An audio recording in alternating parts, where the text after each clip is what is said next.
What is up, wrestling fam? How's it going? It's your boy George back with another episode of the Wrestling Today podcast. And we are going to be talking about a lot of good stuff right now. If you don't know, Royal Rumble was this past weekend, and I ain't going to lie to you, wasn't the best piece of work they've ever put on, but it was still good. In my opinion, the show was still good. I know a lot of wrestling fans out there are complaining about Cody winning. They didn't have that many surprises. They didn't do a lot to really elevate the show. But to me, they did exactly what they needed to do. They needed a way to keep stories alive, to keep people wondering what's going to happen with this story, what's going to happen with that story.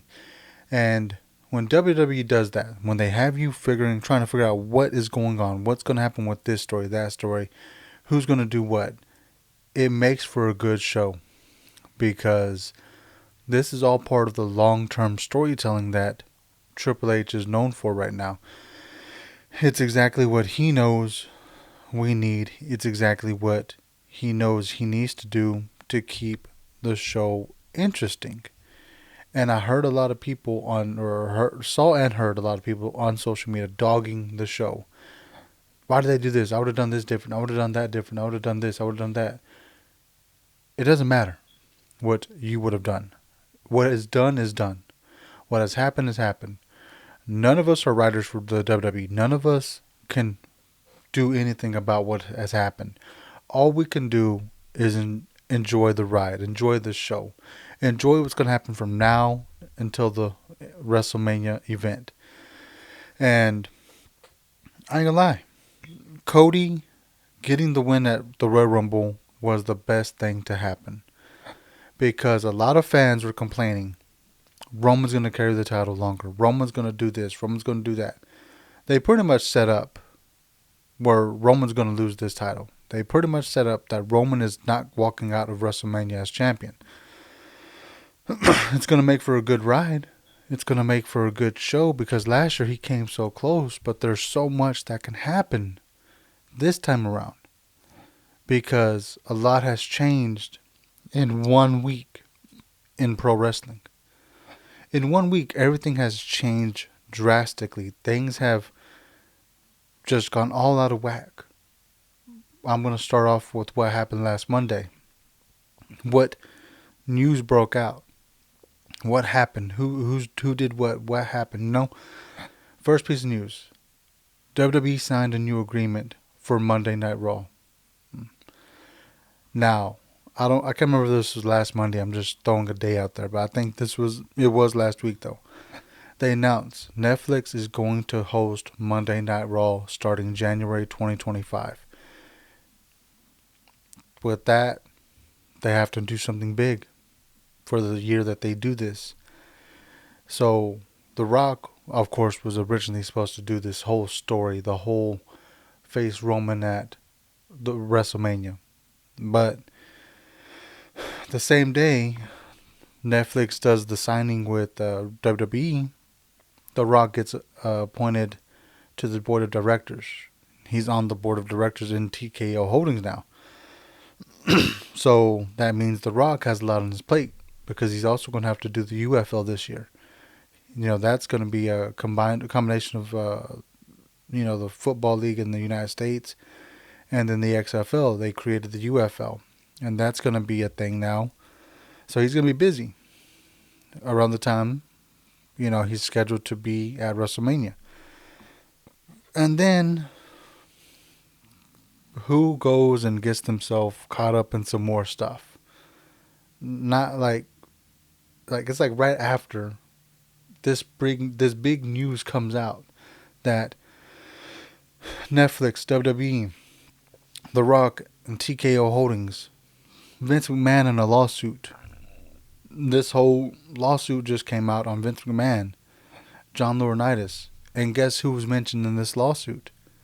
Brock Lesnar. Just with The Rock going to the board of directors, Netflix signing WWE, and then the whole deal with Vince and Laurinaitis and Brock has changed the trajectory of what is going to happen at Mania. It has changed big. And this is why they had to do what they had to do at the Royal Rumble. Because a lot of things changed in the match itself. It changed in a big way. And some fans are upset about it. Don't know why. Like, I don't know why you're upset. A lot of us didn't want Roman versus Rock. A lot of us wanted Cody versus Roman. A lot of us want to see the story finish. And then the moment they give you what you want, you're still mad. You're still upset for what? There's no reason to be mad. You're going to get what you wanted. You want the story to end. And we're still going to get Rock versus Roman down the road somewhere. It just won't happen at WrestleMania. So the whole show of the Royal Rumble changed because of a lot of these events. Of course, it seems Cody was going to finish the story. Wasn't going to finish the story because they had said it numerous times last week. Cody is not expected to finish the story at Mania. And then The Rock signed to board of directors, and then bam, Cody gets the spot to WrestleMania. Now, the story itself of Cody versus Roman seems a lot like The Rock versus John Cena. Last year we saw Cody lose. And then the first time The Rock versus Cena happened, who lost? John Cena. And then they had to go on this long journey to get back to their opponents that they have. You know, John Cena had to work to get back to WrestleMania and eventually got back to The Rock, who was champion at the time of their second bout. And then Cody had to do the same. He lost, and he had to do this long journey to get back to Roman, which he's already said he's going to challenge Roman. He pointed at Roman and called him out and everything, like, I'm coming after you, buddy. Hey, fella. Now, it's going to happen. But now the story has to be told of how do they keep the beef going? How do they make it interesting? And a lot of the pieces are going to be at play. And this is where the mind of storytelling, like the whole thing of storytelling comes out. Triple H, Shawn Michaels, they're ultimately working together on this storytelling, right? Who just got appointed GM of NXT? The Rock's daughter, Ava Raine. She's now in charge of NXT, GM. She has power. The same week her father gets signed to the board of directors. Now he has power. One of the guys on TikTok was telling me, because I was on the conversation with him yesterday, he was like, what if Ava Raine is more of like a eyes and ears for The Rock within WWE? Now she's in power. She has, she's in the mix with all the GMs, with all the higher ups, storytelling wise, not actually in charge of anything, but, she's in the mix now. She knows what's going to be going on. She knows who's going to be doing what, who's scheduled to do this and that. So The Rock can use her story wise to fill him in on what's happening within that little realm of GMs. Like Roman obviously is challenging Nick Aldis on a weekly basis of he's running the show, not Nick. Nick is just there to, please make everything good for Roman. But what if The Rock uses her and finds out what Roman's up to along the way, and then he uses his power to, kind of block what Roman Reigns can do and can't do by, having her whisper in Nick Aldis' ear, because you saw on Friday they were kind of buddy-buddy when they were doing the name drawing for the number drawings for the Rumble itself. So here's a theory that I came up with, and I should copyright it before Triple H steals my idea. Solo and Roman have tension between them because the whole time that Roman was going to this fatal four-way, he wasn't able to do much because these guys kept teaming up and, taking them out and, trying to take out Solo and all that. They were doing what they had to do to make sure, Solo didn't get involved, but he ultimately did, right? But anyways,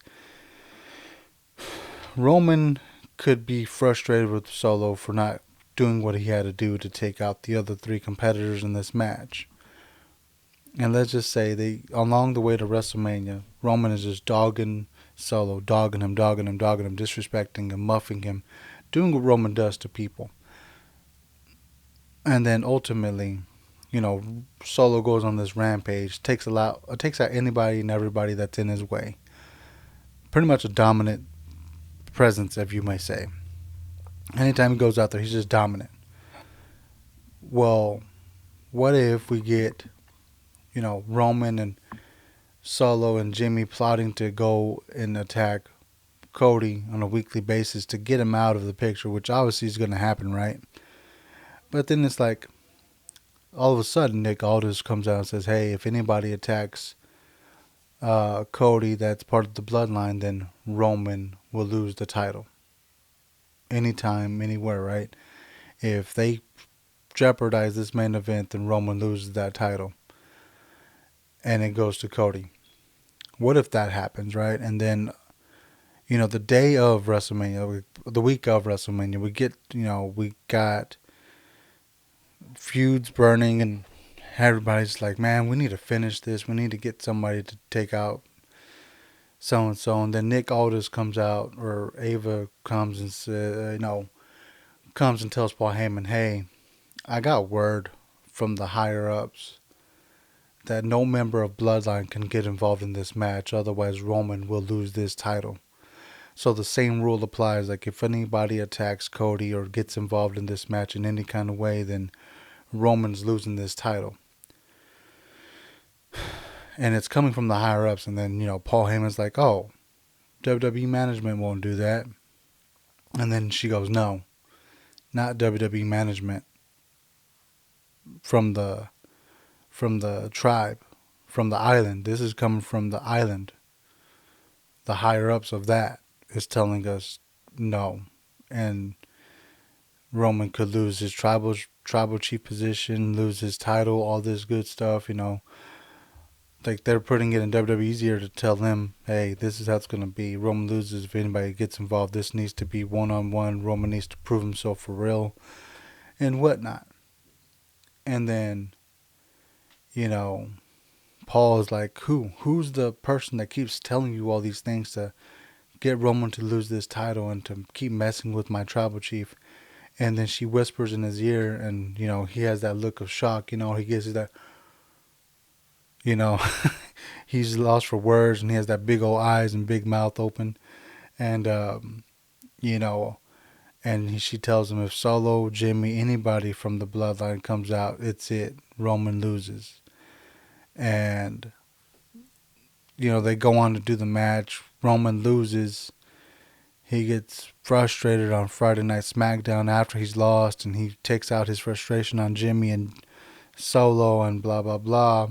She comes out, Ava does, and, she explains, like, what's happening. Like, this is what's happening, man. The people told us, from the higher-ups that, you had to prove yourself and blah, blah, blah.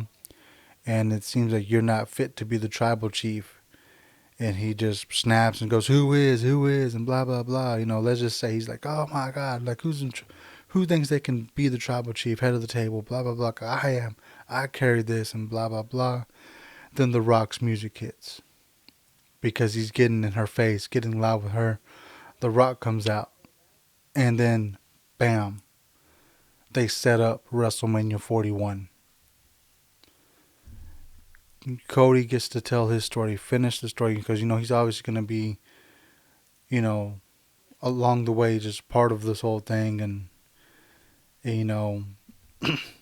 Roman's thinking he's all being, crybaby about everything. But no, it turns out it was just all The Rock the whole time, pulling the strings to make Roman actually be a tribal chief and actually defend the title without help.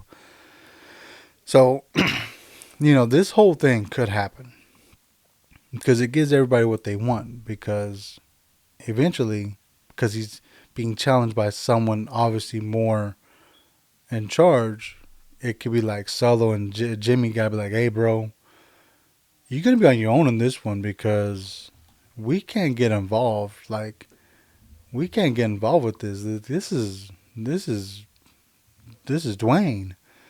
This is The Rock. We can't be involved with you, fool. Like, you're gonna have to do this on your own. And it ends up being that Roman has to do it on his own. Like, Roman has to actually compete against The Rock on his own. And they turn on him. Like, they walk away from him. And when they're trying to walk away, Roman tries to attack one of them. And then, bam, they both turn on him, attack Roman, and leave him. And now he has to go on this 1 year journey of getting to The Rock at WrestleMania by himself. So this whole story can write itself. It can make for better programming because you're going to get The Rock versus Roman at the following WrestleMania, but Roman is pretty much going to be on his own now. We've seen him with the bloodline. We've seen him get help the whole time, but if they take away the bloodline from him, what happens? He has to do it on his own. He's back to square one. So I think that's why they gave us Cody to win, to take the title off, because it doesn't need to be Rock Roman for the title. It can be Rock Roman for head of the table, tribal chief, which is what they can do, especially now that The Rock is pretty much in charge of something somehow, some kind of way. So there's that story, right? And that's why they gave us Cody to win, and hopefully he wins and finishes the story, right? And then we got the whole what happened in the Royal Rumble, right? Everyone I heard complaining about no surprises. There was no surprises. There was nothing big and blah blah blah. Okay, there may not have been that many big things in the actual men's Royal Rumble, but there was some pretty good stuff. For one, R-Truth's entrance into the Rumble was magical. He had a big pop. We got Andrade back. That was good. Omos finally competed in a match, which was pretty decent. Pat McAfee showed up, obviously to commentate, and then obviously he was in the Rumble, which he didn't know he was going to be in the Rumble. He said after the match, like, I didn't know I was going to be there. Like, in the Rumble itself, I knew I was going to commentate. They didn't tell me no heads up that I was going to be in there. And when they put me in there with Omos, the 7'3" monster, and then this guy that was barking at me named Braun Breaker. They put me in there with these guys, and it's like, I'm just going to eliminate myself. I'm out. I ain't doing this. Which I don't blame him. I don't blame Pat McAfee for doing that at all. If I'm looking at Omos and I'm looking at Braun Breaker, who had a really good showing, by the way, and I'm going to get into that in a minute, I would eliminate myself too. I wouldn't want to be in there. I would not want to face either one of those guys, especially both of them at the same time. But let's get to Braun Breaker, who was a surprise entrant, by the way, and a last-minute entrant into the Royal Rumble. Braun Breaker had a good showing, and I'm going to tell you why he had a good showing. He showed dominance. He showed why he was NXT champion for quite a while, and why he deserves to get onto the main roster already. He showed why. And the reason why he was the last entrant is for obvious reasons. He was replacing Brock Lesnar for the men's Royal Rumble. The way he came out, the way he stepped in and showed dominance, and the way he was eliminated was all for Brock Lesnar. Now, I don't know if he's going to replace him in the storyline that Brock Lesnar was supposed to be in, but he replaced him in the Royal Rumble capacity by eliminating men the way he did, being dominant, and then, of course, getting eliminated by Dominic Mysterio. That was all for Brock Lesnar. That was all going to be for Brock, because it was supposed to be Brock Lesnar versus Dominic Mysterio is what I've been reading on on media outlets and all that. The original plan was for Brock and Dominic to have a storyline in which Brock got eliminated by Dominic, and he was going to go on and face him at um, Elimination Chamber next month. But obviously that did not happen because of obvious reasons, you know. Um, would have I liked to see Brock Lesnar in a feud with Dominic Mysterio? Yes and no. Yes, because it would have made for funny TV. To see Dominic get dominated by Brock would have been funny. But at the same time, Brock does that to everybody, and they're trying to make Dom like the ultimate heel. So how do you be a heel against Brock Lesnar when Brock Lesnar has a heel attitude, but he's obviously over? Not anymore, but you know, people would have loved to see Dominic finally get his butt kicked, finally get popped in the mouth by someone who isn't going to put up with that smart mouth he got. And obviously, Judgment Day would have had their hands full with that because it's like, bruh, how are we going to handle Brock Lesnar? Like, this is a whole different beast. But if they're trying to finally put Braun Breaker into the main roster, this is the perfect way to do it.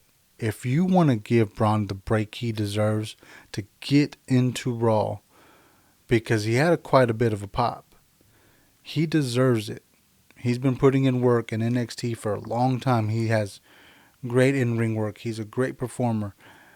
And again, he just deserves it. So what better way to bring him onto the roster than let him feud with Dominic? Get the rub, you know? Let him feed off of the energy Dominic is getting. Because Dom, say what you want. You can hate the guy, whatever. He's the perfect heel, the perfect young heel to help another perfectly young talent. He can give the rub to Braun, and Braun can feed off of that. Because if you want to bring him in as a face, this is the best way to do it.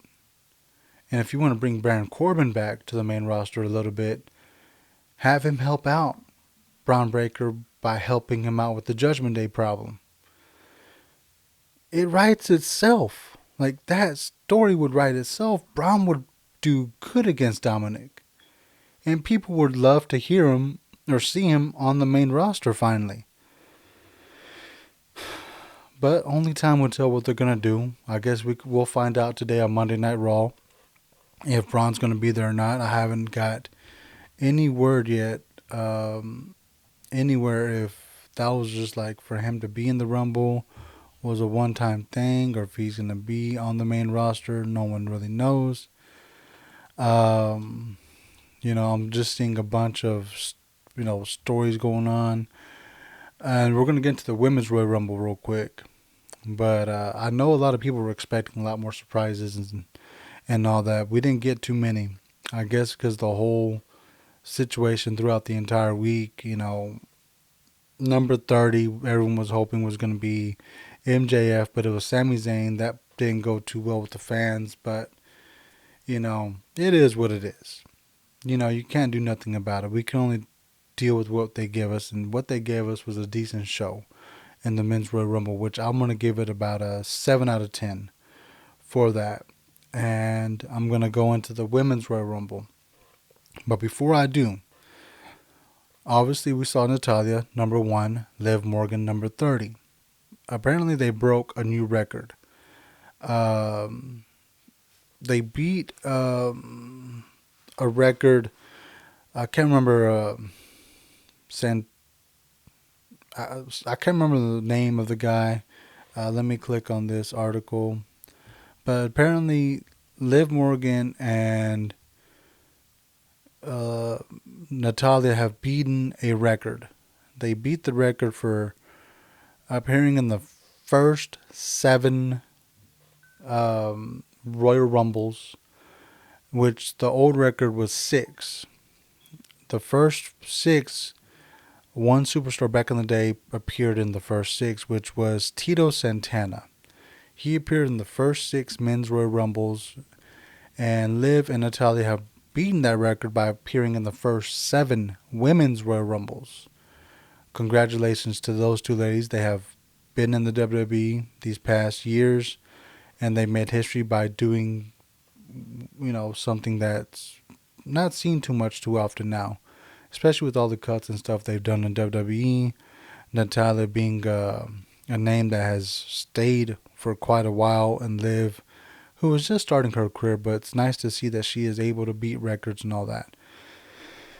Now, in the Women's Royal Rumble, other than seeing the return of Liv Morgan, which I'm upset with fans on, and we'll get into that later, but the Women's Royal Rumble, I'm going to give it a good rating. I'm going to give it like an 8 out of 10.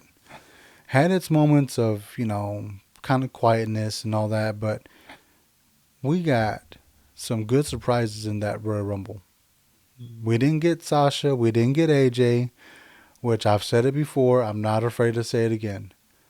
I can live without Sasha Banks coming back to WWE. I don't care for her.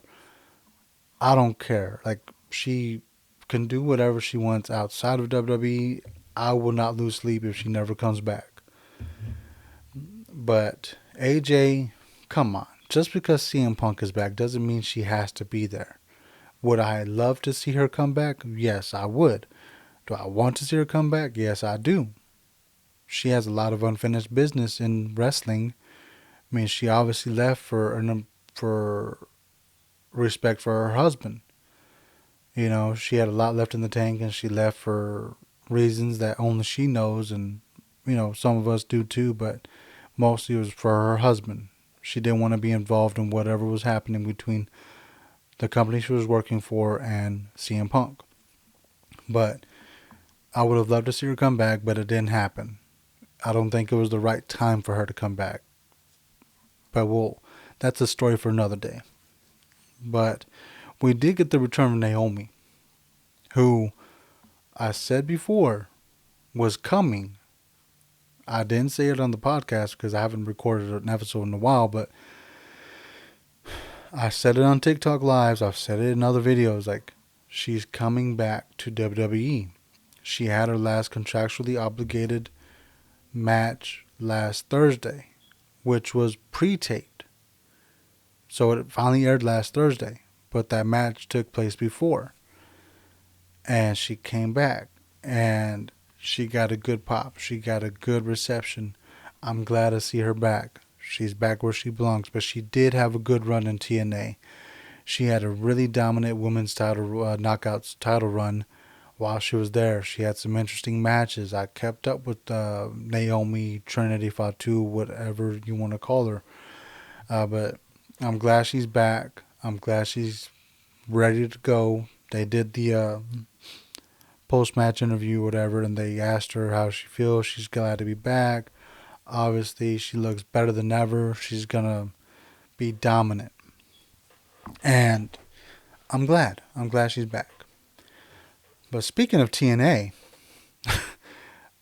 I heard rumors on Saturday.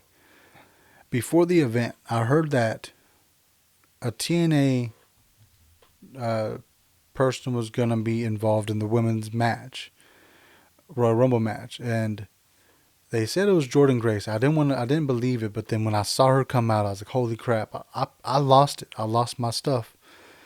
Like, I was like, oh my gosh, she's here. Wow. Hell yeah. Like, I was in it. I was on fire. I was like, man, yes. Good.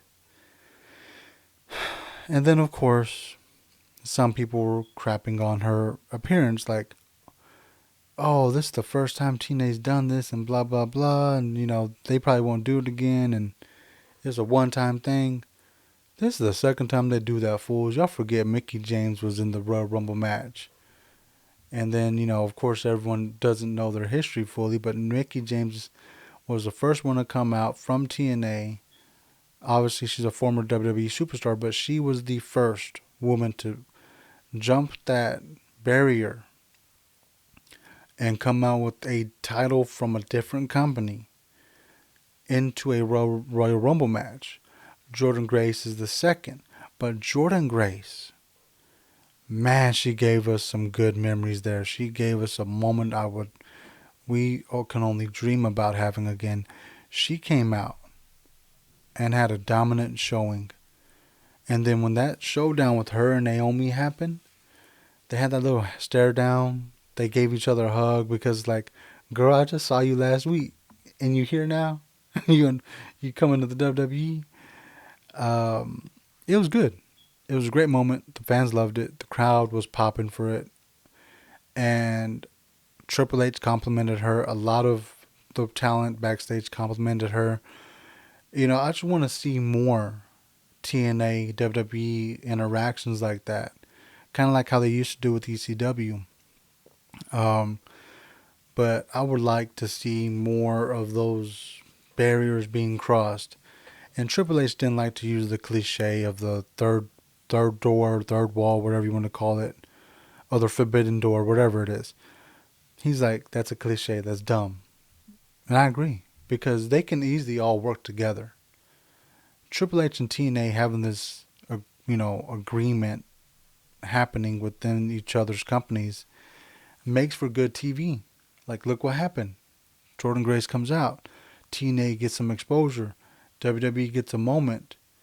Because now we're going to wait and see what happens on Thursday night on TNA.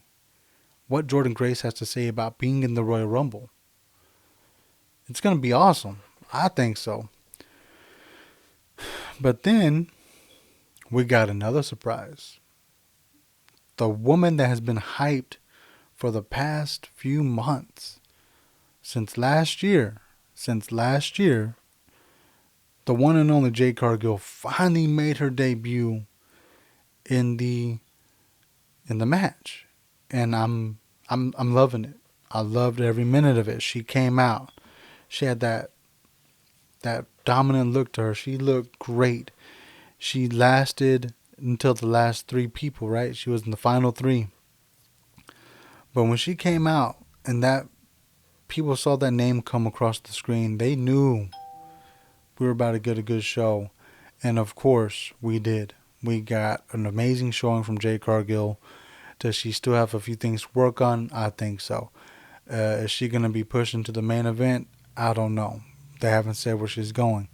But she looked fantastic. She had great work. She came out and eliminated Nia Jax, which, if you remember, last year they said it took 11 people to eliminate her. And this year it took one. Jade Cargill picked her up, threw her over those ropes. Everyone popped. You can see the reactions all over social media. Becky Lynch was even like, whoa, like, chill, girl. Like, whoa. And yeah, I'm loving it. I do want to see more of her. Hopefully she makes her main roster debut to one of the three brands. But WWE is teasing something, because we got a stare down between the EST and Miss Cargill. So you already know, fans were like, whoa, chill, not now, not yet. But it looks like it's going to happen. Not this year, but they're going to meet eventually, and they're going to go at it.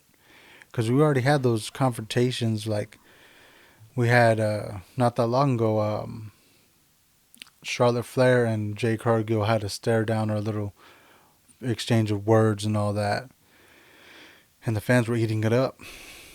And then in the Rumble we had Becky Lynch, Jade Cargill. Fans were eating it up. So it's going to be a one hell of a ride to see where she ends up, to see what happens with Miss Cargill. And fans are going to love it. I'm going to love it.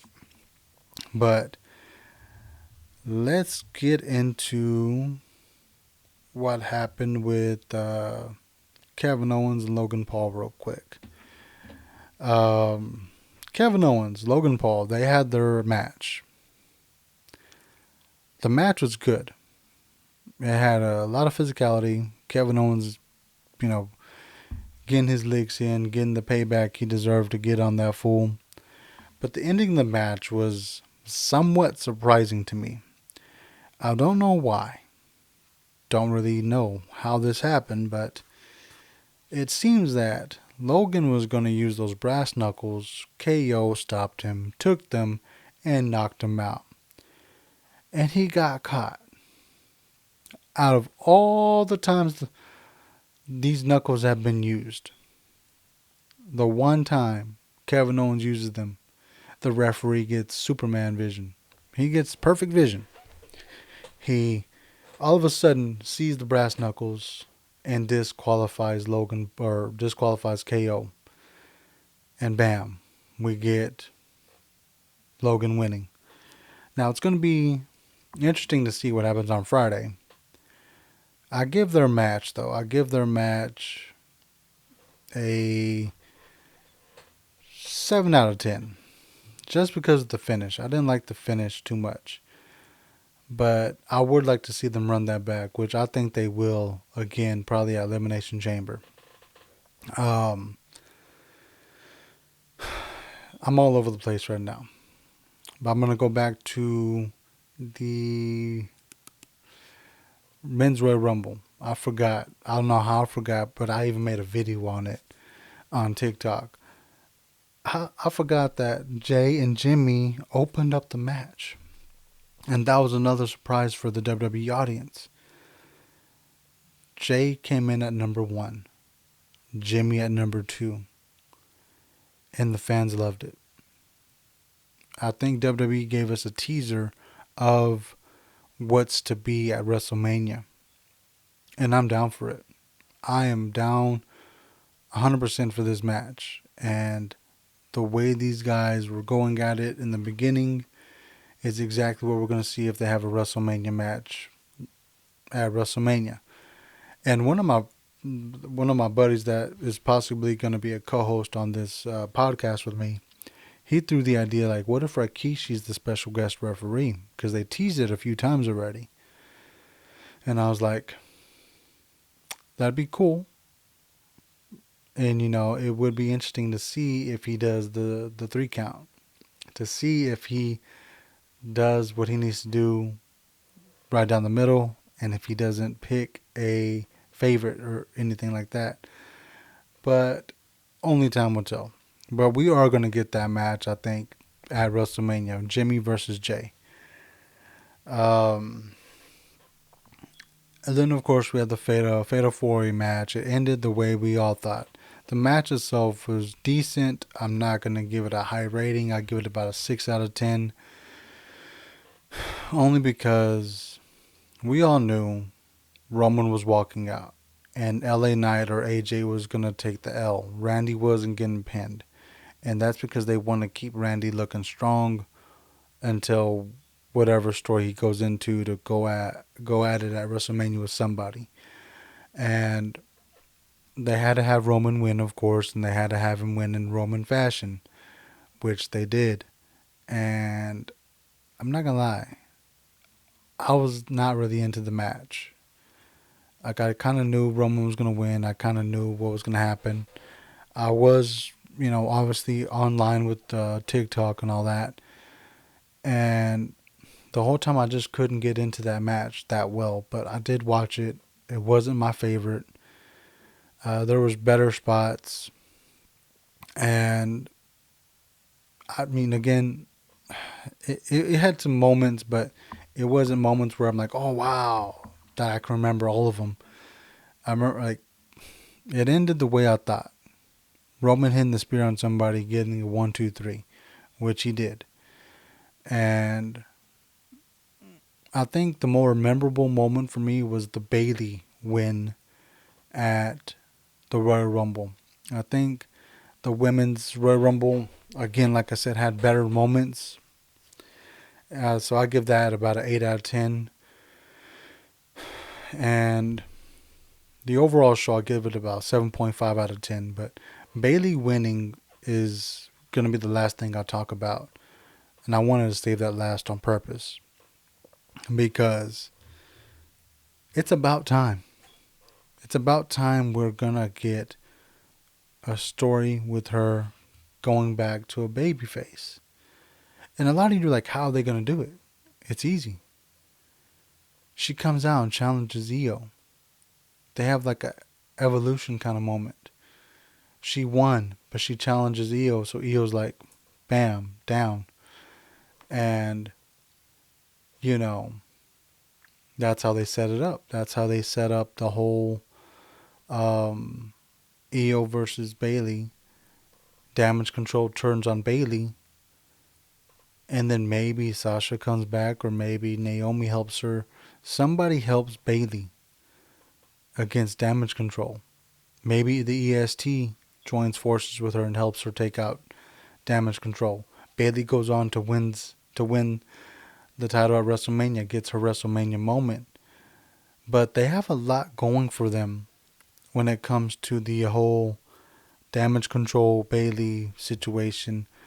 Because remember, it's been like they've been plotting against Bayley to kick her out for any little thing. And now that she's won the Royal Rumble, they get jealous. They think that, she's going to be she's going to have this big head or whatever. But maybe she turns that on them, and, they turn on her too soon before she gets to answer, and she goes after Io. Because it seems like they've already set up in our minds Rhea versus Becky. It's going to be a super match at WrestleMania between Becky and Rhea. And then we'll have Io versus Bayley. So Bayley's going to go for Io, is what I can tell. And then that leaves Becky versus Rhea. And it's interesting to see Bayley finally win the Royal Rumble. She's going to go on to go against Io, get her WrestleMania moment, get back on top. And I'm happy for her. She deserves it. If anybody deserves a win, it's her. And I'm glad she's going to get that. But, of course, there was another few surprises that everybody wanted in the Royal Rumble. I think I mentioned it. MJF was one of the people that everybody thought he was coming. But obviously, he didn't come out. We got Sami Zayn at number 30. A lot of fans were disappointed. But it is what it is. Like I said, we can't always get everything we want. We've gotten a lot that we wanted. And some fans are still not happy. But at the end of the day, it's long-term storytelling that's happening here. I don't think MJF is coming to WWE anytime soon. Doesn't matter. We got some good stuff happening right now. And I just named a bunch of it. And now we're all just going to have to sit back, relax, let all the good storytelling unfold. Because we still got Elimination Chamber. A lot can happen from now till the Chamber. And then from the Chamber to WrestleMania. Just enjoy the ride. Enjoy what's happening. That's all we have to do. Enjoy it, love it, and just go with it. But that's all I got for today, guys. Hope you all love this episode. I'm glad I'm able to come back on here and just chit chat with you guys, and hopefully I can do more of these episodes pretty soon. But be on the lookout. Pretty soon I'm going to be introducing a co-host to do this with me, so that way it's not just my opinion on all these things that are in the world of professional wrestling. We are going to introduce that co-host hopefully very soon, and I will be coming out with more episodes on a weekly basis. But I believe I'll do my next episode will be released on Wednesday morning, so be on the lookout for that.